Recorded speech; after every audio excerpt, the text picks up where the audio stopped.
ის დროს ჩვენზე 10 ჯერ უფრო სწრაფად აღიქვამს. ხოლო ჩვენი ყველაზე სწრაფი მოძრაობა ლოკოკინას ზოზინი. მან გამოიგონა დედამიწაზე პირველი გიროსკოპი და სანამ ადამიანი ნავიგაციის საიდუმლოებებს დაეუფლებოდა, იგი უკვე მილიონობით წლების განმავლობაში იყენებდა კორეოლისის ძალებს, მილიწამების განმავლობაში აფიქსირებდა სიტუაციას და უმაღლესი პილოტაჟის ისეთ ბილეთებს ატარებდა, რომ ულტრათანამედროვე სამხედრო თვითმფრინავებიც კი მასთან შედარებით საბავშვო სათამაშოები არიან. ის აქ იყო 240 მილიონი წლის წინ. იგი დაფრინავდა მაშინ, როცა ყველა კონტინენტი ერთად იყო გაერთიანებული. მან გადაიტანა კატასტროფები, რომლებმაც დინოზავრები მოსპეს და დედამიწის რუკა შეცვალეს. ის არის ბუნების ყველაზე დაუნდობელი ალქიმიკოსი, რომელიც სიკვდილს სიცოცხლედ აქცევს და რომლის გარეშეც პლანეტა საკუთარ ნარჩენებში ჩაიხრჩობოდა. ამ შეუმჩნეველი არსების გარეშე კაცობრიობა ვერასდროს გაიგებდა შოკოლადის გემოს, ხოლო ჩვენი მედიცინა დღემდე ღრმა სიბნელეში იქნებოდა და ძალიან ბევრი დაავადების აღმოჩენა და მისი მკურნალობის მეთოდები უბრალოდ არ იარსებებდა. ჩვენ მას შემაწუხებელ სტუმრად უმნიშვნელო წერტილად მივიჩნევთ, ბუნება კი მას ევოლუციის გვირგვინს უწოდებს. დადგა დრო თვალი გაუსწოროთ მათ, ვინც რეალურად მართავს ამ პლანეტის ეკოსისტემას. მოემზადეთ თქვენ გელით ძალიან გრძელი და საინტერესო მოგზაურობა ორფრთიანთა სამყაროში, რომელიც იდუმალებით არის მოცული. გამარჯობა. დღეს საუბარი გვექნება მწერზე, რომლის გარეშეც დედამიწაზე სიცოცხლე ძალიან რთული იქნებოდა. შეიძლება შეუძლებელიც იმ სახით, როგორითაც დღეს არის. დღევანდელი ვიდეოს გაკეთების სტიმული მე მომცა ერთმა პატარა ქუთაისელმა ბიჭმა, რომელსაც ძალიან აინტერესებს მწერები, ამიტომ მე კვლავ დაუბრუნდი ჩემს ძველ პროფესიას და იმ თემებს, რომლებიც ჩემთვისაც ძალიან საინტერესოა. აქედან გამომდინარე, მადლობა მას. მე მინდა ძალიან დიდი მადლობა გადაუხადო ყველა იმ ადამიანს, რომელმაც ბოლო დროს გამოიწერა ჩემი არხი და ასეთებით ძალიან ბევრნი არიან, ბოლო 28 დღეში დაახლოებით 4000 ადამიანამდე. დიდი მადლობა მეგობრებო და აუცილებლად ნახეთ ჩემი ძველი ვიდეოებიც. მერწმუნეთ, ძალიან ბევრ საინტერესოს გაიგებთ იქაც. განსაკუთრებული მადლობა ყველას, ვინც ჩემს არხს ფინანსურად ეხმარებით. მე ვცდილობ ყოველთვის რაღაც საინტერესო შემოგთავაზოთ და აი დღევანდელი ვიდეოც სწორედ ასეთია. ჩაუჯდეთ და დავიწყოთ. დათბა და მან გაიღვიძა და ჩვენს სახლს მოაშურა, განსაკუთრებით მას სამზარეულოები უყვარს. დაჯდება კედელზე, დაჯდება ნათურის მავთულზე, კარადის თავზე და ელის როდის მოვადუნებთ ყურადღებას, როდის დავტოვებთ საკვებს უმეთვალყურეოთ, რათა ეგრევე ჩამოფრინდეს, დაჯდეს ამ ჩვენ საჭმელზე და გემო გაუსინჯოს. მას ძალიან მოსწონს ჩვენი ვახშამით, სადილით და განსაკუთრებით დესერტი. იგი ჯერ თათებით მოსინჯავს მას და შემდეგ თავის კუჭის წვენს დააწვეთებს, გადააქცევს სითხედ და შეიწვევს. მისი აკვანი გახსნილ ორგანულ ნივთიერებებში დაირწა. იქ, სადაც ტრილიონობით ლპობის გამომწვევი ბაქტერია ჩამოვარდნილ ხილს ან ცხოველის გვამს მარტივ ნივთიერებად აქცევს და მიწას ანაყოფიერებს. აქ დადებული კვერცხიდან გამოიჩეკა მატლი, რომელიც შემდეგ ჭუპრად იქცა, ხოლო ჭუპრიდან გამოსულმა ბუზმა ჩვენ სახლს მოაშურა და ჩვენი სტუმარი გახდა. თუ ჩაგვეძინა, სწორედ მაშინ იცის ხოლმე ჩვენზე დაჯდომა და კანის გემოს გასინჯვა. ხამით კი ასევე მისი ნათესავის წვილი გვამცნობს, რომ ღამის გათენება მოგვიწევს. ისინი ყველგან არიან, ჩვენ მათ ვებრძვით ყველა მეთოდით, რაც ხელში მოხვდება, ბუზის საკლავით, დაკეცილი ჟურნალით, ქიმიკატებით, ევკალიპტის ფოთლებით, რას არ ვიგონებთ, რომ ისინი თავიდან მოვაცილოთ, მაგრამ ამაოდ. მაღაზიათა ქსელი Family ქუთაისში. უბნის პატარა მაღაზიით დაწყებული ბიზნესი. მაღაზიებისა და მზა საკვების საწარმო Family Food-ის 30 ფილიალი ქუთაისში, ზესტაფონსა და სამტრედიაში. ყველაფერი ერთ სივრცეში. ძირითადი პროდუქტები, ახალი ხილმოსტნეული, საგამცელერიო საგნები, სათამაშოები და გალანდერია. Family Food, მზა საკვები და საკონდიტრო ნაწარმი. საუკეთესო არჩევანი, როცა დრო შეზღუდულია, ხარისხი და გემო კი პრიორიტეტად რჩება. თუმცა არც ისინი ვრჩებიან სამწუხაროდ ვალში და მათ მიერ გადატანილი ავადმყოფობების გამო ათეულობით მილიონი ადამიანი იღუპება ყოველწლიურად.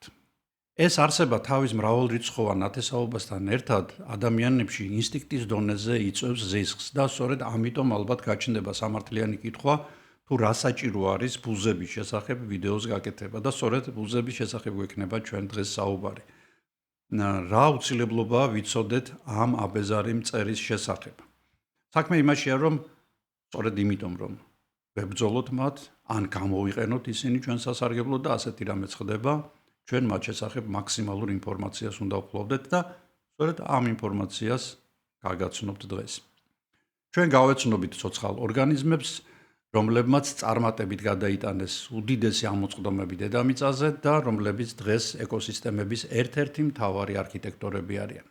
ჩვენ მივეჩვიეთ ბუზის აღქმას როგორც შემაწუხებელ დაბრკოლებას, როგორც უსუფთავობის სიმბოლოს, როგორც დროებით გამაღიზიანებელ ფაქტორს, რომლის მოცილებაც ადვილად შეგვიძლია ან არც თუ ისე ადვილად.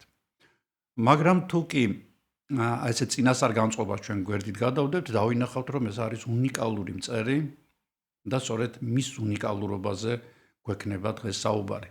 წარმოიდგინეთ დედამიწა ბზუილის გარეშე. ეს იქნებოდა სტაგნაციის სამყარო, სადაც სიკვდილი ვერ პოულობს თავის გადაწყვეტას, ხოლო სიცოცხლე გაგრძელებას. და ეს არ არის უბრალო ფილოსოფია. ბუზი უბრალო მწერი როდია. ის პლანეტის მფეთქავი ნერვია. ის არის უხილავი დამკვირვებელი, რომელიც ესწრება დაბადებასაც, გარდაცვალებასაც. ნობელის პრემიის ლაურეატების ლაბორატორიების საპატივცემულო წევრიც არის და არს მყრალ ჭაობებს თაკილობს, სადაც ეპიდემიები იბადება. რატომ დააჯილდოვა ბუნებამ ეს პატარა არსება უნარით აღიქვას დრო სხვაგვარად, ვიდრე ჩვენ? რომ არა ბუზები არ იარსებებდნენ ეკოსისტემები, იმ სახით, როგორითაც დღეს გვაქვს. არ მოგცემდა ახალ თაობას უამრავი სასოფლო-სამეურნეო სცენარი. არ გვექნებოდა კაკაო და აქედან გამომდინარე ვერასდროს გავსინჯავდით შოკოლადის გემოს. ამ ვიდეოს ამოცანაა გაგატაროთ დროის ლაბირინთებში, ტრიასული პერიოდის განთიადიდან აგერ ხელოვნური ინტელექტის სინამდვილემდე. ვინ არის ჭეშმარიტად ამ პლანეტის მფლობელი და მბრძანებელი, ადამიანი თუ ორფრთიანი, სწორედ დღევანდელი ვიდეოდან გაიგებთ. დიპტერა, ლათინურად ასე ეწოდება გიგანტურ ჯგუფს მწერებისა და დიპტერა ითარგმნება როგორც ორფრთიანი. დიპტერას ისტორია ეს არის გადარჩენის ისტორია, რომელიც დაიწყო იმ დროს, როცა დედამიწა ერთი მთლიანი კონტინენტი იყო. არსებობდა პანგეა, გიგანტური კონტინენტი და ტეტისი, გიგანტური ოკეანე ასევე. სანამ პირველი დინოზავრები ტრიასული პერიოდის და პერმოტრიასის, აი ამ ორი პერიოდის მიჯნაზე მომხდარი უდიდესი ამოწყდომის, როდესაც თითქმის 92% ცოცხალი ორგანიზმებისა ამოწყდა, აი დინოზავრები ეხლახან იყიდებენ ფეხს, პირველი ძუძუმწოვრებიც და ჩნდებიან, ასევე ამფიბიები, აი სწორედ ამ დროს პირველ სარისკო ფრენებს ახორციელებენ პირველი ბუზები, პირველი ორფრთიანები. ორფრთიანების გამოჩენა პალეონტოლოგიურ მატიანეში დაიწყო 240 მილიონი წლის წინ. ეს იყო, როგორც უკვე გითხარით, დიდი ამოწყდომის შემდგომი პერიოდი, როდესაც როგორც აფეთქება, ასე დაიწყო ახალი სახეობების წარმოქმნა და მათ შორის გაჩნდნენ ორფრთიანებიც. ბუზების ევოლუცია ესეთი ტრიუმფალური შემთხვევით არ ყოფილა. მაშინ როცა სხვა მწერებმა დაიტოვეს 4 ფრთა, ანუ 2 წყვილი ფრთა, ბუზებმა გადაწყვიტეს სხვა გზით წასულიყვნენ. მათ დაიტოვეს 1 წინა ფრთა, ხოლო უკანა ფრთები დააპატარავეს ესეთ განტელების მსგავს ორგანოებად აქციეს, რომლებიც ფრთების უკანა მოთავსებული და ესენი წარმოადგენს ეგრეთ წოდებულ ბზუალებს და სწორედ როდესაც ბევრი ბუზი ბზუისო, მაგრამ ფუტკართან ყველა ტყუისო რო ამბობენ, თქო ეს არ არის, ამასაც ვნახავთ. აი სწორედ ამ ბზუილს იწვევენ ეს ორგანოები, რომლებიც სახეცვლილი ფრთებია. და თურისთვის არის ისინი საჭირო, ჩვენ ამას ცოტა ხანში ვნახავთ. იურულ პერიოდში, სადღაც 140 მილიონი წლის წინ, როდესაც ჯერ კიდევ ფრინველები ცდილობენ ცის დაპყრობას, ბუზები უკვე კარგად არიან მოდებული პლანეტას, მათი უამრავი სახეობაა და ისინი უკვე ატარებენ უმაღლესი პილოტაჟის მანევრებს და ფაქტიურად ისინი წარმოადგენენ პირველი მფრინავი დინოზავრების და პირველი ფრინველების ძირითად საკვებს, რომლებსაც ისინი ჰაერში იჭერენ. ცარცული პერიოდი დგება, ეს გახლავთ სადღაც დაახლოებით 120 მილიონი წელი ჩვენს დღეებამდე და აი ამ შუა ხანებში, როდესაც დინოზავრები არიან უკვე სრულყოფილი ბრძანებლები ჩვენი პლანეტის, არიან წყალში, დედამიწაზე, ჰაერში, რა ვიცი, საითაც გაიხედა ყველგან დინოზავრია, ბალახის ჭამელი, მტაცებელი, რა თქმა უნდა, დიდი ზომის, პატარა ზომის, რა ვიცი, ზოგი სახლის ხელაა, ზოგი ხვლიკის ხელაა თანამედროვესი და სწორედ ამ დროს ჩნდებიან პირველი დამამტვერიანებლები.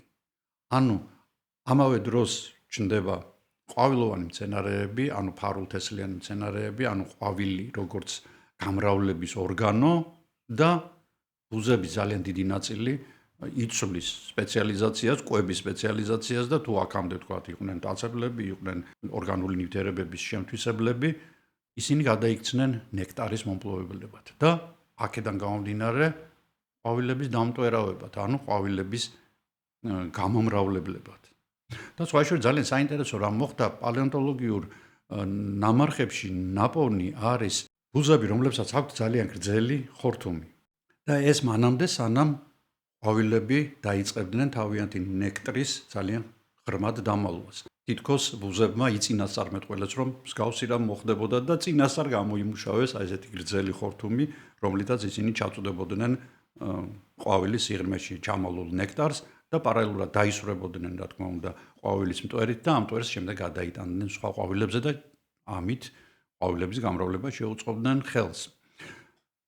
მაგრამ აი 65 მილიონი წლის წინ ყველაფერი მდორედ და მშვენივრად მიდის, დინოზავრები თავის საქმეს ასრულებენ, ბუზები თავისას, ყვავილები თავისას, აქ უკვე მძუძუმწოვრებიც ჩნდებიან, უკვე საკმაოდ სერიოზული ჯგუფია, მართალია ისინი პატარები არიან, მაგრამ უკვე კარგა მაგარი მაიმუნები, ისინი პარავენ დინოზავრებს კვერცხებს, ანადგურებენ პატარა ახლად გამოჩეკილებს და 65 მილიონი წლის წინ ცა გაიხსნა და გიგანტურმა ასტეროიდმა დედამიწაზე ბინადარ სახეობათა თითქმის 76-77% გაანადგურა. ბუზების ერთ-ერთი ჯგუფისთვის, რომლებიც ორიენტირებულები იყვნენ გახსნილი ორგანული ნივთიერებების ათვისებაში, ოქროს ხანადგება. წარმოიდგინეთ, გორები დგას დედამიწაზე დახოცილი დინოზავრების.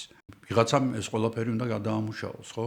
იქ რა თქმა უნდა, ძუძუმწოვრები, ლეშიჭამია ძუძუმწოვრები ასეც იქცევიან, მაგრამ რამდენ ხანს უნდა გაცდოს ამან ყველაფერმა, იწყებენ ბუზები მუშაობას. ბუზები, რა თქმა უნდა, ბაქტერიებთან და სოკოებთან ერთად და იწყებენ ამ ორგანული ნივთიერებების დაშლას. იწყებენ როგორ? ბუზი დებს კვერცხს ხწნად ხორცზე, გვამზე, მილიარდობით ბუზი, ტრილიონობით კვერცხს დებს, ტრილიონობით მატლი იჩეკება, რომლებიც ძალიან სწრაფად ანადგურებენ დინოზავრების რბილ ქსოვილებს და ტოვებენ მაგათგან მხოლოდ ძვლებს, იმ ძვლებს, რომელსაც ჩვენ დღეს ვუყურებთ. აი წარმოიდგინეთ, ისინი ქმნიან გიგანტურ ბიომასას. ეს არის მილიონობით ტონა ცოცხალი ორგანიზმი, მატლი, რომელიც მდიდარი არის მიკროელემენტებით, ცხიმებით, ცილებით. და ეს ცილები და ცხიმები ძალიან ადვილი ასათვისებელია, იმიტომ რომ მათ გარეკანი ძალიან რბილი აქვთ. და ფაქტიურად პირველი ძუძუმწოვრები და ის ძუძუმწოვრები, რომლებისგანაც უკვე იქმნება ძალიან ბევრი ახალი სახეობა და დღეს ფაქტიურად პლანეტა ეკუთვნით ძუძუმწოვრებს და ფრინველებს და აი ძუძუმწოვრები და ფრინველები იწყებენ კვებას აი ამ მატლებით, რომლებიც მათ საშუალებას აძლევენ გადარჩნენ. გადარჩნენ, იმიტომ რომ მათში არის, როგორც გვეკითხარით, ყველა ის საჭირო ნივთიერება, რომელიც ორგანიზმის განვითარებას სჭირდება. დღეისათვის თანამედროვე სახეობების რაოდენობა ბუზებისა, რომლებიც აღწერილია, არის 160,000. მაგრამ რადგან თვიურად, ყოველწლიურად ასობით ახალი სახეობა აღიწერება, როგორც ვარაუდობენ, მათი საერთო რაოდენობა დედამიწაზე სახეობრივი მრავალფეროვნების მხრივ არის დაახლოებით 500,000, ანუ 9 მილიონი სახეობა. ჩვენთვის ამ სახეობათა სიმრავლიდან, რა თქმა უნდა, მხოლოდ რამდენიმე არის ესეთ ყველაზე ცნობილი, მათ შორის არიან, რა თქმა უნდა, ნერვების მომშლელები, ტვინის სამღებები და მოუხელთებელი სახლის ბინადარნი, ეს არის ასეც ეძახიან მას მუსკა დომესტიკა, ანუ სახლის ბუზი, ანუ ოთახის ბუზი. ჩვენ სახლებში როგორც კი დათვება, ისინი ჩვეულებრივი სტუმრები არიან. ჩვენი სახლი არის მათი სახლი, ჩვენი სითბო მათი სითბოა, ჩვენი საჭმელი და სასმელი მათი საჭმელი და სასმელია, ასე რომ ისინი არიან კლასიკური სინანტროპები. ანუ სინანტროპი ნიშნავს ცხოველს, რომელიც ადამიანთან ერთად ცხოვრობს. სინანტროპია მაგალითად ვირთაგვა, ტარაკანა, სხვადასხვა თქვათ იგივე ჩრჩილი, რომელიც ჩვენს ტანსაცმელს ჭამს და კიდევ რამდენიმე სახეობა, სხვადასხვა სახეობები ცხოველებისა, რომლებიც ჩვენს გარეშე ვერ ძლებენ, მაგრამ ვერ ჩვენ ვძლებთ მათ გვერდით, იმიტომ რომ როგორც წესი სინანტროპული ცხოველები არიან და ნებისმიერ ცხოველი, რომელიც ადამიანთან ახლოს ცხოვრობს, არის რაღაც დაავადების გადამტანი. აუცილებლად. ის თითქოს ერთი შეხედვით უწყინარი მტრედიც კი, რომელსაც თქვენ რო პოულობთ იქ ბარტყებს და ეფერებით, ძალიან ფრთხილად უნდა იყოთ, იმიტომ რომ ნებისმიერი გარეული ცხოველი, გარეული ფრინველი არ არის აუცილებელი, რა თქმა უნდა, რომ ასე იყოს, მაგრამ არის პოტენციური გადამტანი სხვადასხვა დაავადებების. ევოლუციურად როგორც ჩანს, ამ წერისადმი ზიზღი ჩვენ მღვიმეებიდან მოყვება, იმიტომ რომ მღვიმეებიდან მოყოლებული გახდა იგი ჩვენი სტუმარი. სტუმარი, რომელსაც ვერ ვაგდებთ აგერ უკვე რამდენი 10,000 წელია. რატომ? იმიტომ რომ რატომღაც ადამიანი არის ერთადერთი არსება, რომელიც მის ირგვლივ ქმნის ისეთ ანტისანიტარიას, რომ შემდეგ ამ ანტისანიტარიის გამო იგი იტანჯება სხვადასხვა დაავადებებით, რომლებიც სწორედ ამ ანტისანიტარიიდან და მასთან დაკავშირებული ბუზებიდან მოდის. ბუზები სხდებოდნენ ადამიანების ექსკრემენტებზე, ადამიანების მიერ გადაყრილ საკვებზე, რომელსაც ლპობა ჰქონდა დაწყებული, იქ კრებდნენ ბაქტერიებს, შემდეგ შემოფრინდებოდნენ ღვიმეში, შემდეგ მიწურში, შემდეგ უკვე ქვის სახლში, ხის სახლში, შემდეგ უკვე კორპუსებში და მოქონდათ ჩვენთან ჩვენივე მიერ წარმოებული ბაქტერიები, გვიბრუნებდნენ ჩვენ გაცილებით აგრესიული სახით. ბუზ ისტორიის მსვლელობად შეუცვლია მაგალითად გამოთვლილია, რომ ნაპოლეონის არმია, რომელიც რუსეთის დედაქალაქისკენ მიიწევდა, მასში იყო 600,000 ჯარისკაცი, მაგრამ სანამ იქ შევიდოდნენ, მათ გზადაგზა ხალხი აკლდებოდათ. როგორც ვარაუდობენ, 300,000 ადამიანამდე დაავადდა გზაში. დაავადდა ცუდი წყლით და რაც მთავარია, რაც შვება ჯარისკაცი, როდესაც მიდის, იგი ტოვებს თავის უკან, წარმოიდგინეთ, ამხელა მასა მიდიოდა, ხო? 600,000 ჯარისკაცი მიდის. გზადაგზა, რა ვიცი, იპყრობენ რაღაც ტერიტორიებს და არიან, მაგრამ პარალელურად ისინი იკვებებიან, ამ საკვებს ინელებენ და შემდეგ ექსკრემენტებად აქცევენ, საჭმელს ყრიან, თვითონაც კარგახნის დაუბანელები არიან, ეხლა რანაირად გინდა სად უნდა დაიბანო, აბანო რუსებს არ ქონდათ თავისთვის, ეხლა ფრანგებს ნამდვილად არ დაახვედრებდნენ და ამიტომ აი ეს ყველაფერი ფრანგ ჯარისკაცებს უბრუნდებათ ბუზების სახით ისე უკან და რომლებსაც მოაქვთ მათივე ექსკრემენტებიდან, მათივე გადაყრილი საკვებიდან მოტანილი დიზენტერიის და სხვადასხვა ასეთი კუჭნაწლავის დაავადებების გამომწვევი ბაქტერიები. და სწორედ ამ ბაქტერიებს გამოყავთ ძალიან დიდი რაოდენობით მდგომარეობიდან ნაწილი კვდება, იმიტომ რომ გაუწყლოებას იწვევს მაგალითად დიზენტერია, კუჭის აშლა, როდესაც ეს დიარეა საკმაოდ ძლიერია, ადამიანი კარგავს წყალს და იგი უბრალოდ გაუწყლოებით კვდება. ყველაფერს რომ თავი დაანებოთ. და როგორც ვარაუდობენ, არ ვიცი რამდენად სწორია, მაგრამ ერთ ორ ადგილას გადავამოწმე 380,000 ადამიანი დაავადდა, აქედან დიდი ნაწილი დაიღუპა. ანუ დაავადდა იმას ნიშნავს, რომ მას ბრძოლის თავი არ ქონათ, ეხლა კუჭი რო ხელით გიჭირავს და თითი გაქვს მიჭერილი ერთ ადგილას, იქ ომისთვის ნახდათ არ ქცალია, ხო? მით უმეტეს რა ომი იყო იქა, სანამ მუშკეტს დატენიდი, 2 დღე გადიოდა, სანამ ხმალს მოიქნევდი კიდე ასეთი გაუწყლოებული და დასუსტებული ადამიანის მიერ მოქნეული ხმალი რა უნდა ყოფილიყო, ну მოკლედ ვერ დაადგათ კაი დღე ფრანგებს და როგორც დამთავრდა ეს ყველაფერი გახსოვთ, ხო? პირველი მსოფლიო ომის დროს, მეორე მსოფლიო ომის დროს, ახლაც ევროპაში, როდესაც ესეთი სისხლისღვრელი ომი მიმდინარეობს და უამრავი ადამიანი იღუპება, ასევე ეს ადამიანები ტოვებენ სწორედ იმ ნარჩენებს, რომლებზეც მე უკვე ვისაუბრე, აქაც ათეულობით 1000 ადამიანი ავადდება, განსაკუთრებით, როდესაც ჰიგიენის დაცვის შეუძლებლობა არის. ჰიგიენის დაცვა რთულია, როდესაც შენს თავზე მუდმივად დრონები ტრიალებენ, ვიღაცა ბომბავს, ვიღაცა გესვრის, შეუძლებელია. ამიტომ ასეთი ბრძოლის ველები ძალიან ხშირად ხდება ხოლმე სხვადასხვა დაავადებების გავრცელების წყარო. რა თქმა უნდა, ჰიგიენის დაცვა რომ შველის ამ საქმეს, ეს უკვე სადღაც მე-19 საუკუნიდან იცოდნენ, თუ რატო შველი და არ იცოდნენ, მაგრამ ნელ-ნელა გაერკვნენ, რომ ის ბაქტერიები და ის მიკროორგანიზმები, რომლებიც ბუზებს გადააქვთ, არა მხოლოდ ბუზებს, რა თქმა უნდა, თუ ხელებს არ დაიბანთ და ალზე შეჭამთქვათ საკვებს და ეს ხელის არ გქონდათ მანამდე კაცმა არ იცის, რა თქმა უნდა, დიდი შანსი არის, რომ რაღაც დაგემართოთ. როცა დადგინდა, რომ ბუზები მართლაც არიან ასეთი დაავადებების გადამტანები და ტრიგერები და გამომწვევები, თქვათ ეპიდემიების, უკვე მე-19 საუკუნეში ამერიკელებმა მე-19 საუკუნის ბოლოს ჩაატარეს ასეთი ექსპერიმენტი. ადამიანებს ყოველ 100 დაჭერილ ბუზზე და მოკლულ ბუზზე, რა თქმა უნდა, რომელსაც ქილაში მიიტანდნენ სპეციალურ ჩასაბარებელ პუნქტებში, აძლევდნენ 1 ცენტს. მაშინდელი 1 ცენტი, არ ვიცი ხა რამდენი იყო, მაგრამ მე მგონი დღევანდელი $1 ფასია. ამიტომ მთელი ამერიკა განსაკუთრებით ბავშვები დაძლებდა ბუზებს, მაგრამ ნურას უკაცრავად. რამდენიც გაანადგურეს 2 იმდენი გაჩნდა. 1988 წელს გამოიგონეს დიმეთილმოკლედ ძალიან გრძელი სახელი დუსტი, იგივე რასაც ჩვენ დუსტს ვეძახით, ახალგაზრდა თაობამ ეს არ იცის, მაგრამ ჩვენს დრო ძალიან პოპულარული იყო და დუსტის სუნი დღემდე ვიცი როგორია. ამ დუსტით წამლავდნენ ყველაფერს ისი მოწამლად შეიძლებოდა. დუსტს ყრიდნენ სასოფლო-სამეურნეო მცენარეებზე, ცხოველებზე, სარდაფებში, სახლებშიც კი. და მართლაც დუსტი იყო კარგი ქიმიკატი, რომელიც კლავდა ბუზებს.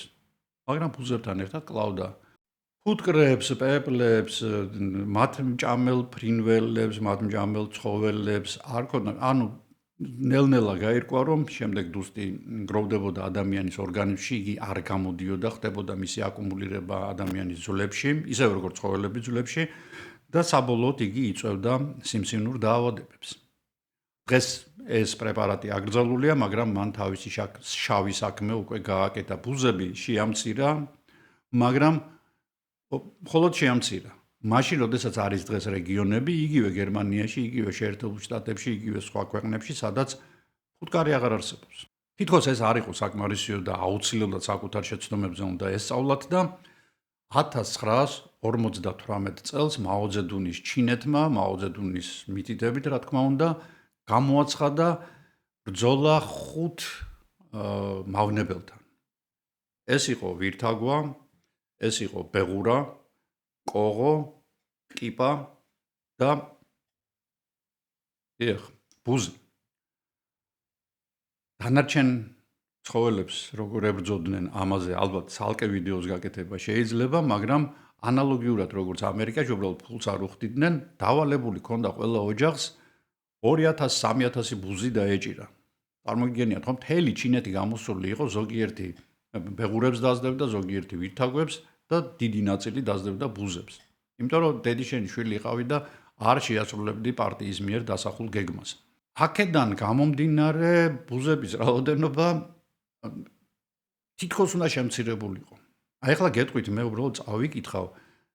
ომის გამოცხადებიდან 1 წლის თავზე მოსახლეობა მთავრობას 4,5 მილიონი გასრესილი კოღოებით და გაზეთით კედელზე მიჭყლეტილი ბუზებით სავსე ყუთი ჩააბარა. 4,5 მილიონი ყუთი. 1959 წელს 100 მილიონი კილოგრამი ბუზი და 11 მილიონი კილოგრამი კოღო ჩააბარეს. წარმოგიდგენიათ, ხო, ბუზის წონა არის ალბათ 9 გრამი. 1961 წელს ჩინეთის მთავრობამ თავი ბუზებზე, კოღოებზე, ბეღურებზე და ვირთაგვებზე ომში გამარჯვებულად გამოაცხადა. 1961 წელს ბუზები დაბრუნდნენ, მაგრამ ამ დროს უკვე ჩინეთს გადაფიქრებული ჰქონდა მათთან ბრძოლა და გადართულები იყვნენ საწოლის ტკიპებზე. საწოლის ტკიპები, რომლებიც ხშირად ბევრი დაავადება გადააქვთ, ასევე და არ ვიცი რამდენად გაიმარჯვეს, არ გაიმარჯვეს, ნუ ყოველ შემთხვევაში ახლა ტკიპები არ ამგონია, რომ თანამედროვე პეკინის ან სხვა ქალაქების სასტუმროს ნომერში შეგხვდეთ, მაგრამ ბუზი კვლავ ისე ვიზია, როგორც იყო. სხვადასხვა ძალიან ნიშანდობლივია, რომ აი ესეთ ქვეყნებში, სადაც აი ესეთი რაღაცები უაპელაციოდ ცხადდება, იქ არ უსმენენ მეცნიერებს. არ უსმენენ კი არა რამდენიმე ათეული მეცნიერი საჯაროდ სიკვდილით დასაჯეს მაოძედუნის დროს, აი სწორედ ამ პერიოდში, რომლებმაც გააპროტესტეს ბეღურების დახოცვა. ბეღურების დახოცვამ კატასტროფა გამოიწვია ჩინეთში. მოკლედ, ყველა ჯერზე როცა ადამიანს ეგონა რომ ბრძოლა მოიგო ამ რაღაც უაზრო ცოცხალ ორგანიზმთან, იგი უკან ბრუნდებოდა როგორც წესი უფრო კარგად შეიარაღებული, უფრო მარჯვე და უფრო გამოცდილი. და ეს სწორედ იმ 240 მილიონ წლიანი ევოლუციის შედეგია. ბუზის სხეული, ისევე როგორც ნებისმიერი მწერის სხეული, შედგება 3 ნაწილისგან. ეს არის თავი, რომელიც მოძრავად არის დაკავშირებული მკერდთან და საკმაოდ დიდი ზომის მკერდი, რომელზეც არის მიმაგრებული ფრთები და მუცელი, რომელშიც არის ძირითადი შინაგანი ორგანოები. დავიწყოთ მკერდით, შუა ნაწილით. ბუზის მკერდი რო გაჭრათ და კარგად დააკვირდეთ მას მიკროსკოპში, დაინახავთ, რომ ეს არის ურთულესად ერთმანეთში გადახლართული კუნთოვანი ქსოვილი, რომელსაც აქვს ძალიან საინტერესო აგებულება. ანუ მაშინ ნერვული ბოჭკოები არის არა მილისებური, როგორც ადამიანის ან თქვათ უმაღლესი ძუძუმწოვრების, ფრინველების და ასე შემდეგ ხერხემლიანების ორგანიზმში, არამედ ისინი არის ძაფისებრი და ძალიან მოკლე. სამაგიეროდ ისინი ძალიან ხშირია. ამიტომ გადაცემა ნერვული იმპულსის ხდება ძალიან სწრაფად. აქედან გამომდინარე, განსხვავებით ადამიანისგან, რომლის კუნთები ყოველ ნერვულ იმპულსზე ერთხელ იკუმშება, ბუზის შემთხვევაში ისინი 100-ჯერ იკუმშებიან და იშლებიან. და აქაც ძალიან საინტერესო მომენტია, როცა ერთი კუნთი იკუმშება, მეორე ჯგუფი კუნთებისა იშლება. და სწორედ ამ დროს ხდება ფრთების სინქრონული მოძრაობა. ბუზის ეს მკერდის ნაწილი, ანუ თორაქსი, იმდენად არის განვითარებული, რომ იგი 100-დან სხვადასხვა სახეობების მიხედვით 100-დან 1000-მდე დაქნევას ახდენს წამში. წარმოგიდგენიათ ხო, ეს წარმოუდგენელი სისწრაფეა. მაგრამ ამ სისწრაფეს ხომ შემდეგ რეგულაცია სჭირდება, როცა შენ ამ სისწრაფეს არ ვითარებ, ფრთებით, ანუ სადღაცა მიისწრაფე. შენ ხო გჭირდება, რომ რაღაც თქვათ წინაღობა თუ არის, იმას გვერდი აუქციო, ან თქვათ შენსკენ მოფრინავს ფრინველი, რომელსაც უნდა გადაკლაპოს. აი აქ არის საოცრება ხდება, აქ უკვე ერთვება ბუზის თვალები. ბუზის თვალები, რომლებიც არის ძალიან რთული აგებულების. ბუზის თვალი შედგება რამდენიმე 1000 პატარა თვალაკისგან, რომლებსაც ფასეტები ეწოდებათ და ისინი ცალ-ცალკე აღიქვამენ გამოსახულებას. მთლიანობაში შემდეგ ეს გამოსახულება იკრიბება ბუზის ტვინში და ძალიან სწრაფად ხდება ბუზის ტვინის მიერ ამ ინფორმაციის გადამუშავება. თუ ჩვენ წამში შეგვიძლია როგორც წესი 24 კადრს აღვიქვამთ, წამში 24 კადრი გადის და ჩვენ ამას მშვენივრად აღვიქვამთ. როცა თქვა მულტფილმს აკეთებენ, ასევე წამში 24 მოძრაობას აკეთებენ ერთმანეთის მიყოლებით. და ჩვენ ხედავთ ერთ მთლიან მოძრაობას. თუ ჩვენ 24 წამის დანახვა შეგვიძლია და შემდეგ უკვე ჩვენთვის სულ ერთია, ეს 60 იქნება თუ 1000, ბუზს შეუძლია ჩვეულებრივ აღიქვას 250-დან 300 კადრი წამში. ეს რას ნიშნავს? თუ ჩემთვის 24 კადრი არის ნორმალური სისწრაფე, ბუზისთვის ეს სისწრაფე არის დაახლოებით 10-ჯერ ნაკლები. ანუ აქედან გამომდინარე, ბუზი ხედავს შენელებულად ყველაფერს. ჩვენთან შედარებით შენელებულად. ამიტომ არის, რომ ბუზის საკლავს, როდესაც მოვიქნევთ ხოლმე, ბუზი ადვილად იცილებს მას. 10-დან შეიძლება 1 გავავარტყათ. რატომ? იმიტომ რომ ის ამ საკლავს ხედავს, თან ხედავს არაფხოლოდ წინ, უკანაც, გვერდიდანაც, ზემოდანაც, ქვემოდანაც. ეს თვალები ფაქტიურად ერთი მთლიან ბურთს ქმნიან თავზე. შენელებულად რადგან ხედავს, იგი ასწრებს რეაგირების მიცემას, ფრინდება და ქრება. ბუზს სხვადასხვა აქვს კიდევ დამატებითი 3 თვალი. აი მორ თვალს შუა 3 თვალი აქვს, რომლებიც ცოტა განსხვავებულად იქცევიან. აი წარმოიდგინეთ, რომ ჩვენს ტელეფონს, რომელთაც ჩვენ ვიღებთ თქვა ვიდეოს, მივდივართ განათებულია თქვა მზიანი გარემოდან, ავტომატზე თუ დგას მით უმეტეს ვიდეო კამერა ტელეფონის და ნებისმიერი ვიდეო კამერა, მე ხა თანამედროვე ციფრული ვიდეო კამერებზე მაქვს საუბარი, თვითონ პროცესორი არეგულირებს განათებას. ანუ მზიანი გარემოდან გარემოში მშვენივრად აჩვენებს ყველაფერს, ჩრდილებს, მაგრამ ჩვენ უცებ შევდივართ თქვა რაღაცა შენობაში. არ გამოგვირთია კამერა. მომენტალურად პროცესორი ხვდება სპეციალური სენსორის საშუალებით, რომ ჩვენ შევედით ბნელ გარემოში, ამიტომ იგი აძლიერებს გამოსახულებას, ამოქაჩავს მაქსიმალურად ფერებს, რამდენადაც შეუძლია, მართალია გამოსახულება ფუჭდება, მაგრამ სამაგიეროდ ჩვენ ხედავთ თუ რა ხდება სიბნელეში. ანალოგიურად იქცევა ეს სამი თვალი. ანუ მათი საშუალებით წერს ამ შემთხვევაში წერს ატოვამბობ ძალიან ბევრს აქვს ასეთი თქვა იგივე კრაზანებს, ფუტკრებს, სხვა მწერებსაც აქვს ეს დამატებითი სამი თვალი. აი ამ წერებს შეუძლიათ შუქის ცვალებადობა დაინახონ მინიმალურიც კი შეიგრძნონ. აი მაგალითად მოფრინავს ჩვენსკენ რაღაც საგანი რომელიც უნდა დაგვეცეს. ბუზის შემთხვევაში ეს ბუზის აკლავია. იგი მომენტალურად გრძნობს, იმიტომ რომ იქ რაღაც ოდნავ შეიცვალა განათება. თვალითაც რო ვერ დაინახოს, იმას მაინც იგრძნობს. ასევე ამ სამი თვალის საშუალებით იგი არჩევს ულტრაიისფერ სხივებს, რომლებსაც ჩვენ ვერ ხედავთ და ასევე პოლარიზებულ შუქს. ანუ ეს ორი დიდი თვალი, რთული თვალი და ეს სამი მარტივი თვალი, მარტივი უძახით თქვენ და რამდენ ფუნქციას ასრულებს, მთლიანობაში ქმნის საოცარ სენსორს, ვიდეო სენსორს, რომელიც ბუზს ეხმარება თავდაცვაში და თავდასხმაში, ნახავთ ჩვენ ამასაც, საკვების მოპოვებაში და ასე შემდეგ. პარალელურად თავი ისეთნაირად არის მკერდზე მიმაგრებული, რომ ნებისმიერ სტაბილიზატორიან კამერას შეშურდება. აი მაგალითად მე მაქვს სტაბილიზატორიანი კამერა, ეს DJI Pocket 3, რომელიც ნებისმიერად საიტაც არ უნდა გადაატრიალო, თქვა ხელი გაგექცეთ, ის მას მუდმივად უჭირავს ჰორიზონტი. მიქარვა DJI Pocket-ი იმასთან, რაც ბუზს აქვს. მიქარვა DJI-ის ნებისმიერი დრონი იმასთან, რასაც ბუზი აკეთებს უკვე 250 მილიონი წელია. იმ პირუეტებს, იმ სისწრაფის აკრეფას, დაგდებას, იმ მიხვევა-მოხვევებს, რასაც იგი აკეთებს და ამ დროს მას ჰორიზონტი მუდმივად უჭირავს ისე, როგორც უნდა იყოს ჰორიზონტი, როგორც არის. ანუ საოცრებას აკეთებს ეს მწერი. და ყველაფერი ამაში თავის გარდა ეხმარება ეს ბზუალები, რომელიც ჩვენ უკვე ვახსენეთ, აი ეს უცნაური წარმონაქმნები, რომლებიც ძალიან ასინქრონულად მუშაობენ ფრთებთან ერთად. აი სწორედ ბზუალები ასრულებენ გიროსკოპის ფუნქციას და ბზუალები არიან, რომლებიც ქმნიან იმ ხმას, რომელიც ჩვენ ნერვებს გვიშლის კოღოშიც, ბუზშიც და სხვა მწერებშიც, სხვა ორფრთიან მწერებში. და კიდევ ერთი.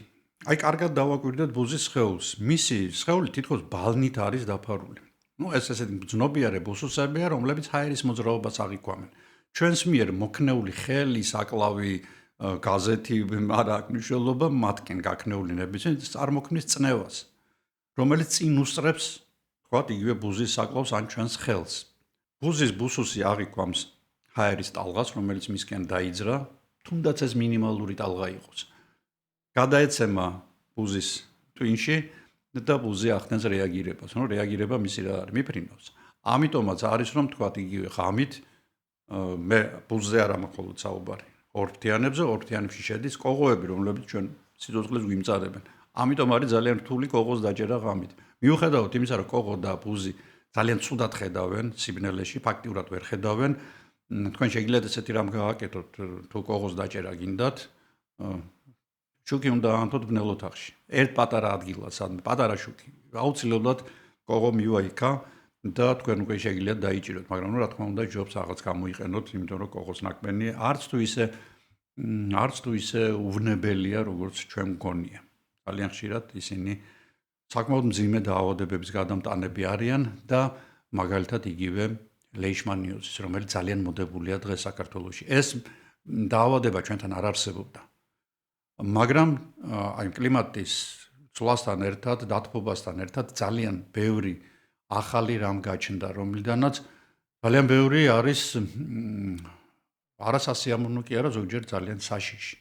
ნუ ერთ-ერთი ასეთი ყავს მაგალითად ხო ფაროსანა, რომელმაც სწორედ დათბობის გამო მოიკიდა ჩვენთან ფეხი.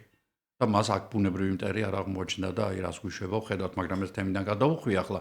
მაგრამ ორფრთიანებს რადგან ვეხებით, მე აუცილებლად უნდა ვთქვა, რომ კოღო არის ერთ-ერთი საშიში გადამტანი არამხოლოდ მალარიის, არამედ ახლა უკვე ლეიშმანიოზის. ამიტომ მაქსიმუმ სხვა თბილისში არის წყარო, მისი მდინარე ვერეს ხეობაში იყო ადრე დაფიქსირებული, ესე ძაღლები, რომლებსაც ლეიშმანის აი ეს ერთუჯრედიანი ორგანიზმები ყავდათ, რომელიც შემდეგ ძაღლებიდან გადმოდიოდა ადამიანზე, ასევე ვაკის პარკში იყო ნაპოვნი რამდენიმე ძაღლი, რომელიც ასევე გამავრცელებლები იყვნენ ლეიშმანიოზის. ალბათ ყველას გინახავთ, რომ ბუზი არა მხოლოდ სწორ ზედაპირზე ჯდება, მოსწორებულზე, არამედ ჭერზეც, ნატურაზეც, ფანჯრის მინაზეც და მშვენივრად გრძნობს თავს. საქმე იმაშია, რომ ბუზს აქვს როგორც კლანჭები, ორი კლანჭი აქვს თითო ფეხის თათის დაბოლოებაზე, ასევე მისი თათის ბოლოები ბალიშები დაფარული არის სპეციალური გამონაზარდებით, რომლებიც გამოყოფენ წებოსებრ ნივთიერებას და აი ხედავთ თქვენ ეს ბუზი მე ამასინად გადავიღე, როგორ ეწეპება აი ამ წებოს მსგავსი ნივთიერებით ბუზი მანდამაინც კომფორტულად ვერ გრძნობს აი ამ მინაზე თავს, მაგრამ მაინც საბოლოოდ ფრინდება. სწორედ ამ კაუჭების, ამ მისაწოვრების და ამ წებოს საშუალებით მას შეუძლია დაჯდეს ნებისმიერ ზედაპირზე, მათ შორის თავუკუღმა დაეკიდოს ჭერზე. და როგორ ახდენს იგი, რა საოცრად ახდენს ამ მანევრს, ანუ მიფრინავს როგორც უნდა მიფრინავდეს, ანუ სწორად ფრთები ზემოთ, მუცელი ქვემოთ და ფეხები ქვემოთ და უცებ აკეთებს იგი საოცარ მანევრს, ამოტრიალდება და ფეხებით უკვე ზემოთ აჯდება ბრტყელ ზედაპირს. ან ხაოვიან ზედაპირს, არა აქვს მნიშვნელობა. ბუზს თავზე კიდევ გააჩნია ძალიან საინტერესო ორგანო, ეს არის ანტენები. ორი მოკლე ანტენა აქვს, მაგრამ საოცრებას ახდენს ეს ანტენები, ისინი ცილის დაშლისას გამოყოფილი ტრიმეთილამინის სუნს, რომელიც აი ეს მოტკბოსუნი, რომელიც გახსნილ ხორცს გვამს აქვს ხოლმე, სწორედ ტრიმეთილამინით არის გამოწვეული, აი ამ სუნს ისინი გრძნობენ 4-5 კილომეტრის მანძილზე. ნუ წარმოიდგინეთ, ახლა ვაკეში თუ ცხოვრობთ, სადღაც პირდაპირზე, თქვათ, სოლოლაკში იგრძნობთ ამ სუნს და აი ქედან თაფლი იყოსო და ბუზი ბაღდათიდან მოფრინდებაო. გახსოვთ ხო ესეთი გამოთქმა არის? მართლაც ასეა. რამდენიმე მოლეკულას იჭერს ის ფაქტიურად და უკვე აანალიზებს, რომ მიმართულება საით არის, რომ იქეთ წავიდეს და თავის საქმე მოათავოს. და ეს რა არის? ეს თავის საქმე არის იქ კვერცხების დადება. ანუ ეს ხწნადი ორგანიკა არის მისთვის როგორც სამშობიარო, ასევე ბაგაბაღი. სხვათა შორის აღმოჩენილი არის, აი ბუზს აიღებენ ხოლმე პინცეტით და აგარ-აგარის ხსნარზე გაუსვამენ, იქ სადაც ბაქტერიების საკვები არეა და როგორც წესი აღმოჩნდება ხოლმე, რომ ერთ ბუზზე არის 5-6 სხვადასხვა ბაქტერია. მაგალითად, დიზენტერიის, ტუბერკულოზის, ქოლერის, სალმონელოზის, აი ეს დიზენტერია და სალმონელოზი ძალიან ხშირად გვხვდება ხოლმე ბუზებში. ორივე ძალიან მძიმე დაავადებაა. სალმონელოზი სიკვდილით შეიძლება გამოიწვიოს, დიზენტერიას მეტნაკლებად უვლიან, ასევე მუცლის ტიფი.